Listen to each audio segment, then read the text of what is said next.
혹시 송명희 시인을 아시죠? 네, 대표적인 찬양을 아실 것입니다. 나라는 찬양 한 번쯤 들어보셨을 것입니다. 이런 가사를 담고 있죠. 나 가진 재물 없으나 나 남에게 있는 건강이 있지 않으나, 그리고 후렴부에는 공평하신 하나님은, 이런 어떤 패턴으로 찬양이 이어지고 있습니다.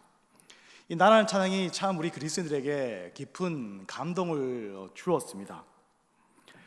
이 나라는 찬양이 특별히 우리 그리스도인들에게 깊은 감동을 주게 된 이유는 곡 자체의 가사가 참 좋기도 하지만 우리가 이 곡을 작곡한 그 작사의 형편을, 우리가 상황을 알고 있기 때문입니다. 그 송명희 시인은 날 때부터 내성마비를 앓고 있었죠. 그리고 그녀는 수많은 시간들을 절망과 고통 가운데서 나날을 보냈습니다. 그러다가 하나님을 만나게 되고 그녀의 삶은 정말 이전과는 다른 180도 다른 삶을 살아내었다는 것을 우리는 많이 들어보았습니다. 그런 어떤 자신의 삶과 그리고 신앙의 고백이 있어서 그런지 그녀의 찬양은 더 가슴에 울림이 되고 우리에게 더 깊은 감동을 줄 때가 참 많이 있습니다. 저도 청소년 때, 청년 때 나라는 찬양을 참 많이 불렀습니다. 근데 부를 때마다 감동은 주는데 뭔가 한편으로는 허전한 마음이 들었습니다. 뭔가 의구심이 생겼는데요. 그게 뭐냐면 후렴부에 나오는 공평하신 하나님이, 이 말이 참 이렇게 삼켜지기 힘든 어떤 그런 찬양이었습니다. 그이는 내성마비를 앓고 있는 이 송명희 시인의 상황에서 우리가 볼 때 과연 이 시인이 정말로 하나님을 공평하다고 생각했을까라는 이런 의구심이 계속해서 드는 것입니다. 한번 여쭙겠습니다. 삶이 공평합니까? 누가 봐도 삶은 공평하지 않습니다. 그렇죠? 당시에도 제가 그렇게 생각했던 것 같습니다. 송명희 시인의 입장에서 생각해 볼 때 과연 삶이 공평한가? 삶은 너무나 부조리하고 불공평한데 왜 이 시인은 이렇게 공평하신 하나님을 찬양할 수 있을 것인가? 그러면서 마음속에 이렇게 생각했습니다. 한편으로는 또 이 작사신, 이 송명희 시인의 본심을 또 의심했습니다. 괜히 그냥 또 좋은 가사, 좋은 곡 하나 만들어 보겠다고 그냥 이렇게 쓴 거지, 진짜 그녀가 이런 어떤 본심에 의해서 이런 찬양을 했겠나 하는 어떤 작곡자의, 작사자의 그런 어떤 본심에 대해서 의심을 한 적도 있었습니다. 돌이켜 생각해 보면 진심으로 제가 그 찬양에 대해서 깊이 공감하면서 부르지 못했다는 것이죠. 근데 나이가 조금 제가 들어서인지 아니면 신앙에 이제 철이 조금 들어서인지 이제서야 송명희 시인의 그 찬양의 고백이, 곧 하나님이 공평하시다는 그 고백이 조금 마음속으로 이제 목사가 되었어야 조금 이제 인정하게 되는 것 같습니다. 우리가 삶을 표면적으로 바라보면 이 삶은 절대 공평하지 않습니다. 표면적인 삶은 철저하게 부조리하고 불공평한 삶입니다. 날 때부터 장애를 앓고 있는 송명희 시인과 오늘 여러분 앞에 사지육시 멀쩡하게 서 있으면서 설교하는 저와 비교할 때 삶은 절대 공평하지 않다는 것을 우리는 명확하게 알 수가 있는 것이죠. 그러나 삶을 표면적으로 볼 때는 우리가 삶은 공평하지 않다는 것을 알지만, 그러나 만약 우리의 시선과 우리의 마음이 이런 표면적인 삶의 형태만 머물지 않고 우리의 시선과 우리의 생각과 우리의 마음이 하나님의 세계에 깊이 동화되어 있다면 우리는 그 세계 속에서는 하나님은 공평하시다는 것을 조금씩 발견할 수가 있습니다.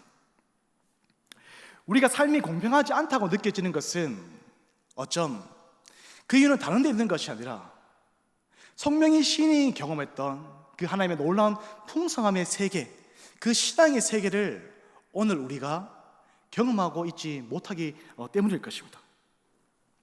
정말 신앙의 세계 안에서 들어와 보면 그녀가 고백했던, 비록 자신이 가지고 있는 그 장애가 있지만 그것으로 해서 여전히 현실적인 삶은 힘이 들지만, 그럼에도 불구하고 그 장애를 통해서 자신이 더 하나님의 세계를 더욱더 명확하게 보게 되고 하나님의 음성을 더 분명하게 듣게 되고, 그리고 하나님의 사랑을 더 깊이 체험하게 된다는 것을 우리는 동일하게 고백할 수가 있는 것입니다. 이것이 신앙의 세계의 신비입니다. 신비. 하나님의 세계에서는 우리가 현실적으로 가지고 있는 수많은 장애가 도리어 하나님을 깊이 체험할 수 있는 수단과 도구가 될 때가 있습니다.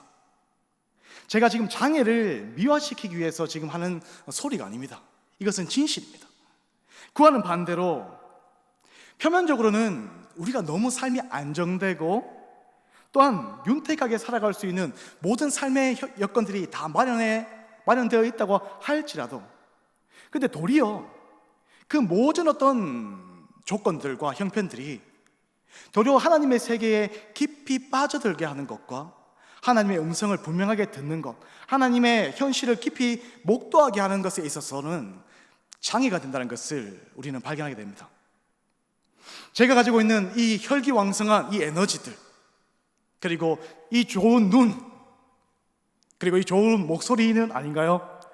이런 것들이 실제 하나님의 세계에서는 하나님을 더 깊이 알아갈 수 있는 도구가 아니라 하나님과 더 깊이 교제하지 못하게 하는 장애 요인이 된다는 것입니다.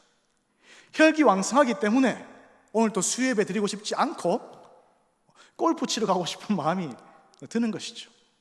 이것은 단편적인 예인 것이고, 우리는 모든 것을 갖췄다는 이 조건이 결코 하나님의 세계에 들어가는 길이 아니라는 것을 우리는 조금 깊이 성찰할 필요가 있는 것입니다. 이런 놀라운 신앙의 어떻게 보면 역전의 상황들은 우리가 성경을 읽어보면 수많은 어떤 내용들 속에서 발견하게 됩니다. 한 예로 부자 청년이 주님을 찾아왔을 때가 있지 않습니까? 정말 그 부자 청년은 율법적으로 정말 완전한 삶을 살고 싶었던 것 같습니다. 그리고 그가 가지고 있는 삶의 조건들과 환경들 또한 그가 얼마든지 율법의 완전한 삶을 살 수 있도록 할 수 있는 그런 조건들이 갖춰졌던 것 같습니다. 모든 것이 완벽하죠. 그러나 우리는 그 결말을 알고 있습니다. 그 완벽한 조건들이 결국에는 그가 예수의 곁을 떠나게 만드는 그 원인이 됐다는 것을 우리는 성경을 통해서 발견하게 되는 것이죠. 주님께서 말씀하셨지 않습니까? 부자가 낙타가 바늘기에 들어가는 것보다 부자가 하나님의 나라에 들어가는 것이 더 어렵다. 이 말을 우리는 기뜸으로 생각하지만 여러분, 이것은 기뜸으로 생각할 것이 아니라 실제 이러한 일들이 일어난다는 것입니다. 우리는 신앙생활을 잘하기 위해서는 삶이 안정되고 내가 어느 정도 지식 수준을 가지고 있고 내가 어느 정도의 물질을 가지고 있어야지만 우리는 더 귀여운 신앙을 가질 수 있다, 더 깊은 신앙에 머물 수 있다고 생각하지만 그것은 착각입니다. 어쩜 그것이야말로 하나님의 세계에 더 깊이 동화되고 하나님의 말씀이 내 심장에 꽂힐 수 있게끔 하는 장애 요소가 된다는 것입니다. 그와는 반대로 내 삶의 자리가 철저하게 부조리하고 또한 불공평하고 정말 너무나 불행한 삶의 여건 속에 있다고 할지라도 도리어 그 사람들이 가지고 있는 삶의 환경이, 조건들이 도리어 하나님의 세계에 더 깊이 빠져들게 하는 조건이 된다는 것입니다. 예수의 곁에 있었던 많은 사람들을 생각해 보십시오. 병자와 세리, 그리고 창녀들, 그들은 철저한 불공평의 세계 속에 처해 있는 자들입니다. 그러나 성경은 그들이야말로 예수의 친구였고 그들이야말로 예수와 깊은 교제를 나누었고 예수의 구원을 맛본 주체들이 바로 그들이라는 것을 성경은 얘기하고 있다는 것입니다. 우리는 이런 일들을 간과해서는 안 되는 것입니다. 성명의 시인과 오늘 저의 삶을 비교해보면 표면적인 삶은 철저하게 제가 행복을 누리고 있는 삶이라고 저는 단언할 수가 있습니다. 그러나 하나님의 세계, 이 신앙의 세계에서 볼 때 저는 결단코 성명의 시인보다 더 나은 삶을 살고 있다고 얘기할 수 없습니다. 어쩜 하나님의 나라라는 관점에서 볼 때 저는 성명의 시인보다 더 큰 장애를 가지고 있는 사람일 수가 있습니다. 그리고 그것을 인정합니다. 그이는 저는 성령이 신 것 같이 하나님을 더 깊이 바라보지 못했고, 하나님의 음성을 그렇게 세밀하게 듣지 못했고, 하나님의 사랑을 더 깊이 체험하지 못했기 때문인 것입니다. 오늘 말씀 안에서도 우리는 자신이 가지고 있는 장애를 인해서 깊은 신앙의 세계에 이르는 한 사람을 보게 됩니다. 그 사람은 바로 맹인 거지 바디메오입니다. 이 바디메오는 여리고 성 문 앞에서 구걸하면서 생계를 이어갔던 것 같습니다. 근데 어느 날 예수의 무리가 이제 여리고 성에서 지나간다는 소리를 듣게 되었습니다. 이 바디메오는 너무 궁금했습니다. 도대체 자신의 주위에서 일어나는, 앞을 못 보니까요, 자신의 주위에서 일어나는 이 소란한 소리가 무엇인지 궁금했고, 기동량을 하는 가운데 나사렛 예수의 무리가 지나가고 있다는 소리를 듣게 되었습니다.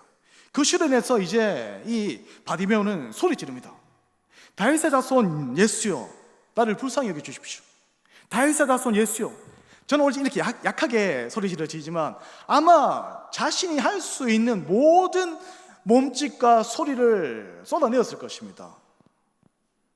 얼마나 그가 큰 소리를 했든지 당시 그 많은 요란한 상황 가운데서 군중들이 그에게 조금 조용해라 라고 했던 것만 봐도 그가 얼마나 큰 소리로 자신의 모든 것을 쏟아내는지를 우리는 발견할 수가 있습니다. 놀랍게도 그 소리는 예수의 귀에 들리고 예수는 그를 데려오라고 명합니다. 그리고 그에게 말씀하죠. 내가 도대체 너에게 무엇을 해주길 원하느냐 라고 이렇게 묻습니다. 그때 소경은 제가 보기 원합니다 라는 고백을 했고, 예수는 네 믿음대로 네가 보게 된다 라고 이렇게 하시고 바디메오는 정말 눈을 뜨게 됩니다. 어떻게 보면 이 바디메오의 사건은 실제 다른 어떤 예수의 기적의 사건들과는 겉으로 보면 크게 다르지 않습니다. 그러나 이 마가복음에서 이 바디메오의 사건을 속에서 우리가 정말 이 마가가 주고자 하는 메시지를 조금 발견하기 위해서는 우리는 이 오늘 본문뿐만 아니라 본문의 앞에 등장하는 내용들 또한 그 연장선상에서 한번 우리는 이 내용을 살펴보아야 됩니다. 오늘 본문은 앞의 내용들과 철저하게 이렇게 대칭을 이루고 있거든요. 앞에 본문은 뭐냐면 예수님께서 이제 자신이 십자가에 달려서 죽게 되고 이제 부활하게 될 것이라는 것을 이제 말씀을 하고 있습니다. 그런 얘기를 하고 이제 제자들에게 묻습니다. 앞절이 36절 말씀 보시면 예수님께서 제자들에게 오늘 바디메오에게 했던 물음과 동일한 물음을 하는 것을 볼 수가 있거든요. 36절 말씀에서 주님은 제자들에게 묻습니다. 너희에게 무엇을 해주길 원하느냐? 오늘 본문의 51절에 주님께서 거지 맹인 바디메오에게 했던 말과 동일한 물음을 하신 것이죠. 오늘 본문은 철저하게 두 본문이 대칭되어 있다고 할 수가 있습니다. 마치 주님을 중심으로 두고 한쪽에는 제자들이 있고 다른 한쪽에는 이제 맹인 바디메오가 있는 것입니다. 그런데 이렇게 대칭을 놓은 이유가 있을 것입니다. 그리고 그 제자들과 대칭을 했던 병자를 왜 주님은 또 특별히 마가는 다른 병자들도 많이 있을 것인데 왜 특별히 이 맹인 바디메오를 설정해 뒀는지도 다 의도가 있는 것입니다. 의도가. 제가 생각할 때는 이렇습니다. 마가는 우리에게 이런 메시지를 주고자 했던 것 같습니다. 진정으로 앞을 보지 못하는 자는 누구인가? 그리고 두 번째는 진정으로 예수에게 내가 보길 원합니다 라고 고백해야 될, 간구해야 될 대상이 누구인가에 대해서 마가는 우리에게 가르쳐주고 있는 것입니다. 표면적으로 보면 바디메오는 정말 육신의 장애가 있는 사람이지 않습니까? 그는 정말 보기를 원한다는 그런 외침을 할 수밖에 없는 사람입니다. 그러나 이 마가와 예수께서 보시는 이 바디메오는 조금 다릅니다. 비록 바디메오는 육체적인 눈은 현실의 세계를 볼 수 없습니다. 이건 분명합니다. 그러나 이 바디메오는, 그리고 주님은 바디메오가 비록 현실의 눈은 볼 수 없을지라도 그는 예수에 대해서 그 누구보다도 명확하게 보는 시선을 가지고 있다는 것이 바로 마가의 성찰입니다. 그 영적인 눈, 영안으로서 자신에게 주어진 현실과 자신의 눈앞에 있는 그 예수라는 대상이 누구인지에 대해서 그 누구보다도 바디메오는 명확하게 보고 있는 것입니다. 그것을 우리가 어떻게 알 수 있냐면 오늘 본문에서 보면 47절 말씀에 보시면 이제 나사렛 예수라는 말을 듣고 이제 바디메오가 했던 소리가 다윗의 자손 예수여 나를 불쌍히 여기소서라는 이런 고백을 하거든요. 여기서도 47절에서도 두 이제 문구가 대칭을 이룹니다. 한 문구는 나사렛 예수라는 문구이고 한 문구는 다윗의 자손 예수라는 문구입니다. 나사렛 예수라는 이 문구는 제자들이나 그리고 당시 많은 군중들이 생각했던 예수에 대한 이미지입니다. 예수를 부르는 호칭입니다. 그러나 다윗의 자손 예수라는 이 호칭은 바로 바디메오가 예수를 부르는 호칭입니다. 이 군중들이 예수를 보는 것은 뭐냐면 나사렛 예수라는 것은 나사렛이라는 동네는 정말 촌동네거든요. 제가 저기 경주에서도 간포라는 5천 동네에 사는데 인구가 5천 명밖에 안 됩니다. 근데 이 나사렛이라는 동네는 1,000명도 안 되는 인구, 몇백 명밖에 안 되는 그런 소도 아주 깡촌이죠. 그런 데서 온 예수라는 뜻입니다. 어떻게 보면 약간 무시하는 경향이 있는 것이죠. 아이고 저 사람이 누구냐? 저 사람은 저 나사렛이라는 시골에서 온 예수야 라고 얘기합니다. 근데 그 얘기를 듣고 오늘 바디메오는 이렇게 외치는 겁니다. 다윗의 자손 예수요. 이 말은 다른 의미가 아니라 저 예수가 바로 메시아라는 것을 얘기하는 것입니다. 마가는 의도적으로 이 구절을 놓았습니다. 그리고 무리가 이제 바디메오를 막 이렇게 외치니까 무리가 꾸짖었지 않습니까? 그 꾸짖는 이유는 다른 데 있는 것이 아닙니다. 바디메오가 시끄럽기 때문에 꾸짖는 이유도 있는데 근본적인 이유는 바디메오를 꾸짖은 이유는 바디메오가 하는 그 외침의 내용들, 예수가 메시아다, 그가 구원자라는 것을 군중들은 깊이 받아들일 수가 없는 것입니다. 지금 저기 걸어가고 있는 저 예수의 이미지와 자신들이 생각했던 메시아의 이미지는 아직 부합하지 않는 것입니다. 아직 저 예수를 메시아로 인정할 만한 영안도 없고 마음도 없는 것이 제자들과 군중입니다. 제자들 또한 동일합니다. 비록 예수의 곁에 머물러 있지만 제자들 또한 예수를 메시아라고 인정하지 않습니다. 다만 제자들이 예수를 따라다니는 이유는 예수 안에서 메시아에 대한 가능성을 보았기 때문입니다. 저 사람이 메시아일 수가 있겠는데? 하는 그런 어떤 가능성 때문에 제자들이 예수를 따라다니는 것이지 예수가 메시아라는 확신 때문에 제자들이 따라다니는 것은 아니라는 것입니다. 그러나 오늘 앞을 못 보는 이 소경이 이 맹인이 어떻게 예수에 대해서 알았겠습니까? 그는 그냥 성문 앞에서 수많은 사람들이 오가는 그 상황 가운데 기동량을 한 것뿐입니다. 예수에 대한 소리를 들은 것밖에 없는 것입니다. 그러나 그는 그 많은 들음 속에서 예수가 메시아라는 것을 알고 있었습니다. 자신의 모든 상황을 구원하실 메시아라는 것을 바로 이 바디메오는 알게 되었던 것입니다. 그러면서 성경 얘기하는 것이죠. 과연 누가 맹인이냐? 누가 보고 있는 자냐? 라고 그것을 바로 묻고 있는 것입니다. 신앙은 육체적인 눈으로서 현실을 바라보는 것이 아닙니다. 신앙으로 살아간다는 것은 육체적인 눈을 넘어서 영적인 시선으로서, 영적인 세계로서 우리의 삶의 현장들을 포착하는 것입니다. 어떤 그리스도인들은 끊임없이 일평생 자신의 인생을 살아가지만 자신의 주위의 삶에서 일어나는 수많은 하나님의 살아계심의 그 역사를 자신의 눈으로서 경험하지 못하는 그리스도인들이 참 많이 있습니다. 그러나 비록 신앙의 연수가 짧다고 할지라도 어떤 그리스도인들은 분명하게 자신의 삶 가운데서 일어나고 있는, 역사하고 있는 하나님의 분명한 그 산채의 역사를 눈으로 목격하고 바라보면서 살아가는 그리스도인들이 있다는 것입니다. 오늘 우리는 이 바디메오의 사건 속에서 그것을 명확하게 볼 수가 있는 것입니다. 또한 군중들이 바디메오를 꾸짖은 또 다른 이유가 있습니다. 이유가 뭐냐면 군중들이 생각할 때 지금 바디메오가 하는 이런 행위는 예수 그리스도를 귀찮게 하는 행위라고 생각했습니다. 군중들에게 있어서 중요한 일은 이 예수께서 이제 여리고로 지나서 이제 예루살렘에 오르시는 여정에 계셨거든요. 그 여리고를 지나서 예루살렘에 가서 이제 막강한 권력을 쟁취하는 그 일이 가장 소중한 일로 생각했습니다. 예수는 다른 일을 하기 위해서 성가신 일들을 하게 하면 안 돼. 예수는 오로지 예루살렘에 가서 이제 권력을 얻어가지고 로마와 한번 붙어야 되는 거야. 그 일이 예수에게 중요한 일이지. 저는 어떤 미천한 사람들을 돌보는 일, 저 맹인을 눈뜨게 하는 일이 결코 가치 있는 일이라고 당시 제자들과 군중들은 생각하지 못했던 것입니다. 그러나 실제 문제는 그들이야말로, 제자들과 군중들이야말로 예수의 사역의 본질을 알지 못했던 것입니다. 예수는 자신의 공생애 가운데 시작 부분에서 이렇게 외쳤습니다. 내가 이 땅에 와서 사역하는 것은 눈먼 자들을 보게 하고 갇혀있는 자들을 자유케 만드는, 이것이야말로 내 본질적인 사역이다라고 끊임없이 예수는 외쳤습니다. 그러나 제자들과 수많은 군중들은 예수의 사역의 본질을 알지 못하는 것이죠. 그러나 이 소경 바디메오는 저분이야말로 앞을 보지 못하는 자들, 갇힌 자들을 구원하실 메시아라는 것을 바로 그 소경은, 그 맹인은 알고 있는 것입니다. 종합적으로 생각해 본다면 마가는 이 군중들과 제자들과 이 바디메오를 대칭적으로 두면서 다시 이렇게 묻습니다. 누가 맹인인가?